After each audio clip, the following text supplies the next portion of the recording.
حالا به ترانه بهار دلکش دقت کردین؟ یه کلمه عجیب توشه که داستان مرموز داره. این قسمت از ترانه رو با هم بشنویم. یاد از برم از وفای ای به نظر شما ماه نخشب چیه؟ در قرن دوم هجری ناگهان گروهی پیدا میشن به اسم سپید جامگان که به رهبری یا امامت فردی به اسم المقنع در خراسان بزرگ دست به قیام علیه خلفای عباسی میزنند.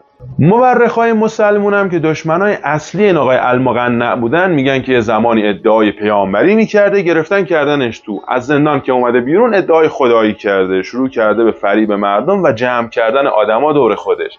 یکی از فریباش که خیلی هم معروف شده همین ماه نخشبه. حالا ماه نخشب چیه؟ یه چیزی شبیه ماه که شبا از توی چاهی حوالی شهر نخشب بیرون می اومده، 4 فرسنگ رو روشن میکرده و باز برمیگشته توی همون چاه. راستش برای من و شمایی که از این فاصله به ماجرا نگاه میکنیم بیشتر شبیه اختراع علمی خلاقانه است تا معجزه یا فریب. چرا؟ چون اسم اصلی این آقای المقنع در واقع هاشم ابن حکیم بوده و معروفه که تسلط خاصی هم بر علم فیزیک و شیمی داشته و به راحتی میتونسته سازوکاری و با جیوه و شیشه و آینه بسازه که یه همچین روشنایی یا تو شب انجام بده.